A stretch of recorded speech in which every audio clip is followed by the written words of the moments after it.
Here's Brody Brazil. So I guess we're going to call this a report from a local journalism operation that calls itself the Las Vegas Review-Journal. And I promise you, I'm not really trying to undersell this or downplay it, but what they came out with yesterday is not surprising by any means.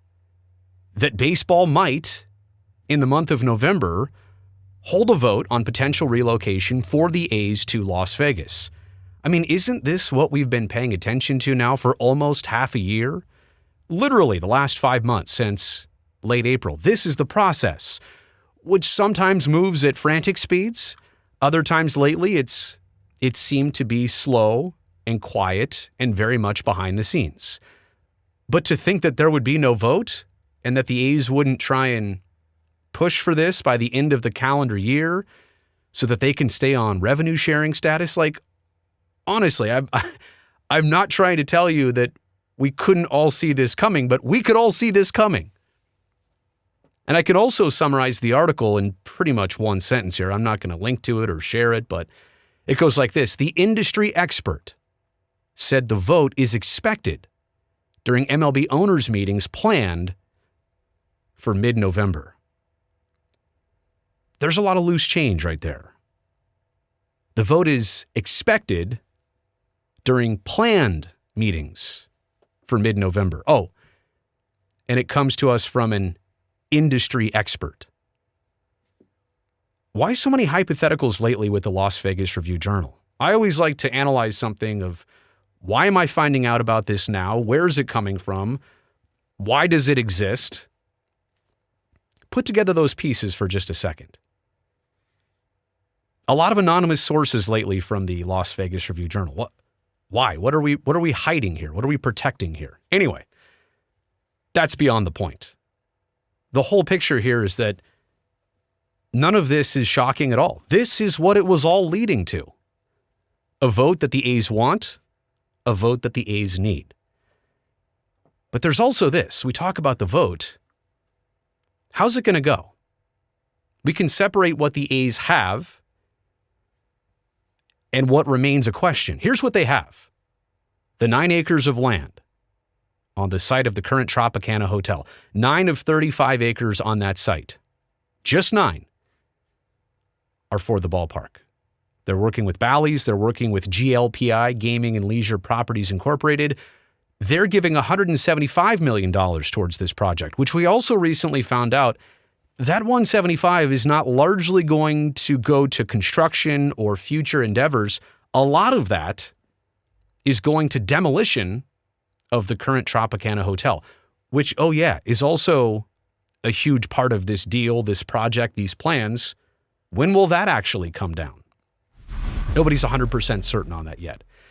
The A's have SB 1 passed that took place in mid-June. That's the state of Nevada giving out tax credits and Clark County floating, $125 million or something in bonds. So that's how the A's get to $380 million of public funding. Now, I say they have this. There is a little bit of question on the Clark County side, still needs to be worked out and approved, how those bonds will be floated, the mechanism of that. But in terms of legally moving forward, the A's do have SB 1 in their favor, public funding to help build this ballpark. They also have an empathetic committee, an empathetic relocation committee. What do I mean by that? 3 teams and their owners are chairing MLB's relocation committee, the committee that's going to present to Commissioner Manfred and some high-level executives, and ultimately will make a recommendation to all the teams on how they should vote on relocation. But that committee, I say it's empathetic, it includes ownership of the Kansas City Royals, of the Philadelphia Phillies, and of the Milwaukee Brewers. Kansas City Royals trying to get to a new stadium. In fact, they have multiple sites going on. The Milwaukee Brewers are trying to get $480 million for their current stadium, a lot of it of public money, to try and fix it up. Otherwise, maybe they'll move. Really, the only team with no rooting interest, so to speak, in stadiums and relocation are the Phillies. So they've got an empathetic, I say empathetic committee. owners that are researching here the A's situation that they understand the process, but they also have vested interests themselves to try and get public money and or move.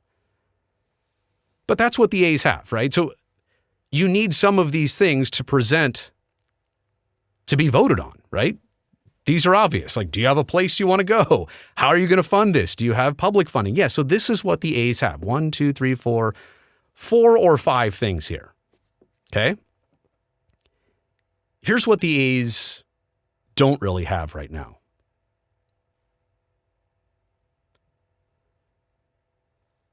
I'm letting the list play out. Okay. A stadium architect, stadium renderings, stadium blueprints, a total cost of the stadium, buildability knowledge of the stadium. Essentially, we can design this, but can you actually build it for said cost? They don't have a 2028 opening timeline yet. Like, when would they start? What would the latest they could start be? What buffers are built in to make sure that they could actually be playing baseball in Las Vegas at this new stadium by 2028? We haven't heard much about the private financing plan. I mean, publicly, we know where $380 million are coming from. We also understand that cost overruns will be the responsibility of the team. But we don't necessarily know how they'll even get to the approximate $1.1 billion of their own private funding. FAA approvals, right? The airport is right around the corner from this stadium site. They're not so much concerned with the structure and height. It's all about the lights and the lighting system. But the FAA can't really get involved until they know the design. Is this a dome? Is this retractable? Will there be lights visible from, runway surfaces or approach corridors at night? That's going to be distracting. They can design around it, but again, how does the FAA know to say yes or no if they don't see a design? There could be challenges publicly to SB1. You know about the teachers in Nevada and Clark County that are very upset that some legislation they introduced to try and get public funding for schools that got denied, but the stadium got approved. Oh yeah, the A's also don't know where they're going to play for 2025, 2026, and 2027. And sure, we've heard the 3 options. We've heard the Coliseum. We've heard Oracle Park. And we've heard Summerlin, home of the Aviators. But there's no clear-cut answer there. You can't assure Oakland.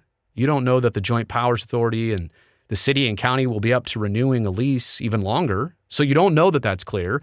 You don't know that the Giants are for sure in on sharing their stadium for at least 3 years.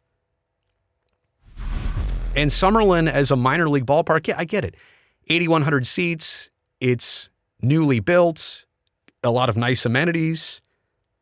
But what's the Major League Baseball Players Association going to say about a minor league home for 3 seasons? And you have to make the field artificial turf. You got to play day games in that heat.